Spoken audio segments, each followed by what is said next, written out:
চলচ্চিত্রের আঁতুড়ঘর বলা হয় বিএফডিসিকে।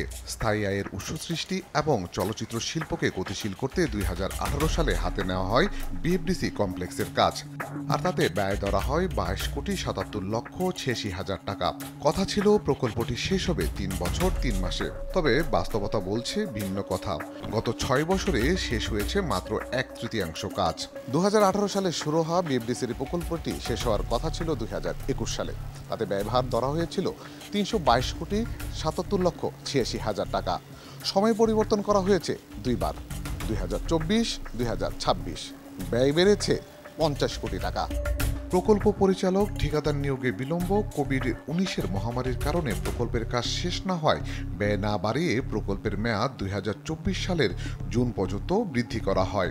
তবে এই মেয়াদেও প্রকল্পের কাজ শেষ হয়নি। ফের আরও ২ বছর বাড়িয়ে ২০২৬ সালের জুন পর্যন্ত টিপিপি সংশোধন করার উদ্যোগ নেওয়া হয়।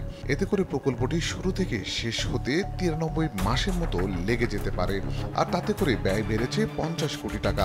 এ বিষয়ে জানতে চাইলে বিএফডিসি নবনিযুক্ত এমডি দিলীপ কুমার বলেন, কোভিড একটা বড় সময় খেয়ে ফেলেছে আমাদের সারা পৃথিবীর জন্য। এই সময়টাতে জিনিসপত্রের দাম সারা পৃথিবীতে খুব বেড়ে গিয়েছে। শুধু আমাদের প্রতিষ্ঠানে না, সকল ঠিকাদারই বাংলাদেশের কাজ বন্ধ করে দিয়েছে যে এই রেটের সমস্যা নিয়ে। তো এটা একটা সাধারণ সমস্যা দ্রব্যমূল্য বৃদ্ধির কারণে, যে বৃদ্ধির সমন্বয়টা, সেই সমন্বয়টা করার কারণেই আসলে খরচটা বৃদ্ধি পেয়েছে এবং এটা আইনগত বিধানই আছে। পাশাপাশি তিনি আরও জানান, বিএফডিসি যোগদানের পর এই কমপ্লেক্সটি সরজমিনে পরিদর্শন করেছেন তিনি।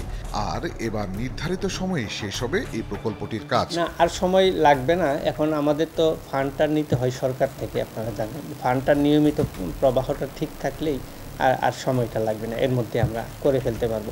এদিকে ভবন নির্মাণ শেষ না হলে মূল পণ্যগুলো কেনা যাচ্ছে না। ওই পণ্যগুলো কবে কেনা হবে তার ঠিক সময়ও নির্ধারণ করা যাচ্ছে না। এর ফলে বার্ষিক ক্রয় পরিক্রমাও তৈরি করা যাচ্ছে না।